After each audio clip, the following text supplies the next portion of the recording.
¿Qué tienen en común Rosa Parks y las sufragistas? ¿En qué se parece una activista afroamericana que se negó a ceder el asiento a un blanco y moverse a la parte trasera del autobús en Alabama y un puñado de mujeres que reivindicaba el derecho a voto de las mujeres y que incluso estaba dispuesta a infringir la ley para conseguirlo? Pues que ambas historias son cuentos chinos. Bueno, no exactamente.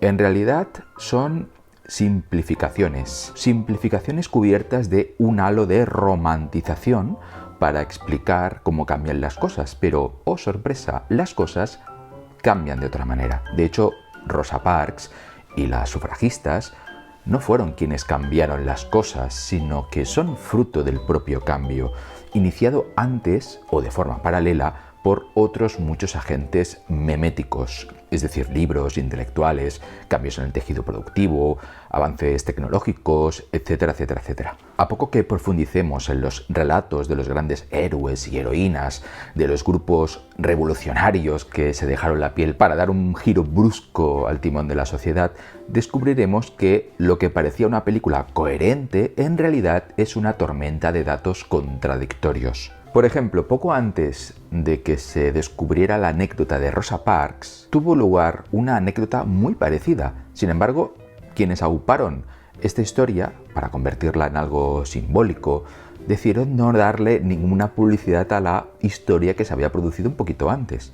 Al parecer, la situación personal de aquella mujer podía dar mala prensa al movimiento por los derechos civiles de los Estados Unidos. Rosa Parks, por lo tanto, no solo fue una performance perfectamente escogida, ornamentada y presentada al público para convencer a la gente de que ellos tenían razón. No solamente era un artificio retórico para llegar al corazón de las personas, sino que además ni siquiera era original. Con la historia de las sufragistas ha pasado incluso algo mucho peor, porque se ha simplificado tanto hasta el punto de liofilizarse para que parezca el típico blockbuster de Hollywood o una historia perfectamente hilada para que gane al menos 3 o 4 Oscars, que la realidad dista muchísimo de lo que nos cuentan. En realidad, las sufragistas no buscaban tanto el sufragio universal como el sufragio censitario. De hecho, su extrema militancia probablemente retrasó el sufragio universal y por lo tanto el derecho del voto de la mujer en el Reino Unido, sobre todo entre los diputados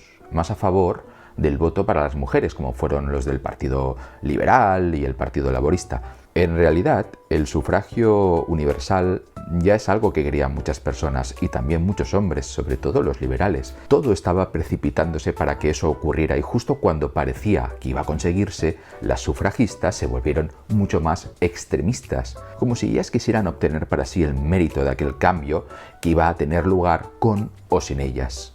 Estos solo son 2 ejemplos de los muchos que podemos encontrar a lo largo de la historia, y en la mayoría de los casos, si no en todos, encontramos la misma pauta. No son los movimientos sociales los que provocan los cambios sociales, sino que es al revés. Las ideologías y los grupos organizados son el resultado de cambios que ya llevaban tiempo cocinándose en el contexto cultural en el que aparecieron, tal y como nos explica Sheno en uno de sus últimos vídeos. El pasado no es como crees. Estas narrativas sobre cómo funciona la historia y los cambios sociales no están urdidas a propósito de manera simple, lineal y maniquea, sino que afloran simplemente, espontáneamente, porque nuestro cerebro es demasiado simple para entender las cosas tal y como suceden. Es como tratar de entender los trillones de elementos que interactúan entre sí en la meteorología, pero encima con una escasez de datos enorme o de datos al menos contrastados, o directamente de datos que solo recibimos de una parte o bajo el prisma de la interpretación de unos cuantos. ¿Pero qué quiere decir exactamente que nuestro cerebro no puede entender la historia? Todo tiene que ver con el volumen de nuestro neocórtex. Vamos a verlo en esta nueva charla de Baker Café.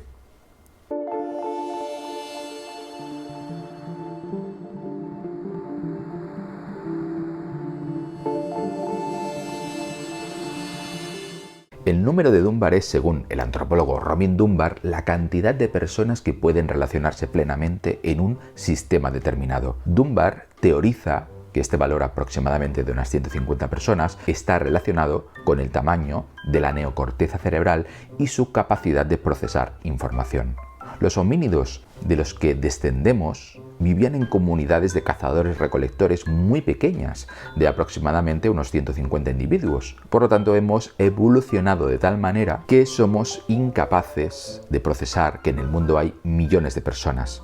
Solo lo sabemos, pero no podemos imaginarlo en toda su amplitud, como tampoco podemos asimilar el número de estrellas que hay en el universo. Así pues, si el entorno mediático es el apropiado, la vida de 10 personas, por ejemplo, nos puede importar más que la vida de 10.000 personas, porque 10 personas son computables por un cerebro criado en comunidades pequeñas, pero 10.000 escapa de nuestra imaginación. Por eso vertemos más lágrimas y más furia por la historia individual de una persona asesinada con cobertura informativa importante que por la noticia de las decenas de muertes por hambruna que se están sucediendo durante los segundos en los que estamos hablando ahora mismo. De la misma manera, prestamos mucha más atención al logro de una persona o un número asequible de ellas que al logro de una sociedad o un ecosistema por haber favorecido un ambiente concreto para que dicha persona plasmara el logro.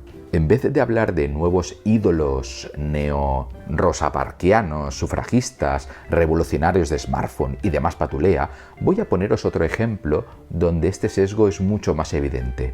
Los inventores. Se nos dice con frecuencia que James Watt inventó la máquina de vapor en 1769, supuestamente inspirado por haber observado salir el vapor por el pitorro de una tetera. Esta maravillosa fábula queda desmentida por la realidad de que Watt concibió la idea de su propia máquina de vapor mientras procedía a reparar un modelo de la máquina de vapor de Newcomen, que éste había inventado 57 años antes y de la que ya se habían fabricado al menos 100 en Inglaterra para la fecha en la que Watt realizó su tarea de reparación. Entonces, ¿quién debería ser el dueño de la patente de la máquina de vapor? ¿A quién deberíamos rendir honores? ¿Qué nombre debería memorizarse en clase? ¿Watt? ¿Newcomen? ¿Los autores de libros de ingeniería que leyeron ambos? ¿Sus padres? ¿Las serendipias? Aquí tenéis más ejemplos parecidos sobre inventores que podemos extraer del libro de Kevin Kelly. Fueron 6 personas diferentes las que inventaron o descubrieron el termómetro. Fueron 5 personas diferentes las que inventaron el telégrafo eléctrico. 3 personas la aguja hipodérmica. 2 personas la selección natural. El caso más sorprendente es el de la bombilla, que fue inventada de manera independiente por 21 personas. O sea, que Edison no inventó la bombilla. Al menos 21 personas tienen el mérito de haber diseñado o perfeccionado las bombillas de luz incandescente a finales de la década de 1870. En 1922, William Ogburn y Dorothy Thomas de la Universidad de Columbia confeccionaron una lista de 148 casos de inventos casi simultáneos por parte de más de una persona, que incluían la fotografía, el telescopio y la máquina de escribir.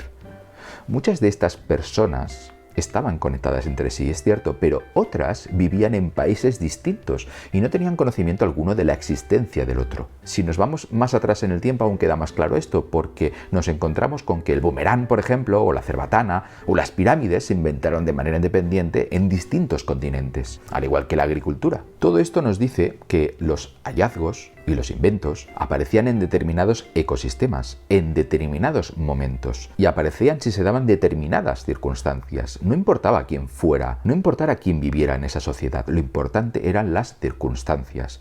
Dicho de otra manera, era imposible que las bombillas no se inventaran en la década de 1870. Las bombillas eran inevitables, como Thanos. Las tecnologías en las que se basaban las bombillas habían llegado a tal punto que era normal que aparecieran, con independencia de quién estuviera allí para lograrlo. Si tomáramos una máquina del tiempo para matar a todos los inventores del pasado, la historia de la tecnología no cambiaría demasiado. Más o menos habríamos llegado a las mismas cosas que tenemos ahora. Sorprendente, ¿verdad? Sin embargo, nos resistimos a creer que esto sea así, porque no entendemos la cantidad de gente que hay en el mundo, el número inabarcable de cerebros que están interactuando entre sí de formas complejas, insertos en ecosistemas llenos de memes. Así que partiendo de la base de que las ideas se forjan de formas complejas y fortuitas, que nacen inconcretamente, que son inevitables, ¿por qué continuamos sin cuestionar ese deseo de entronizar a un autor?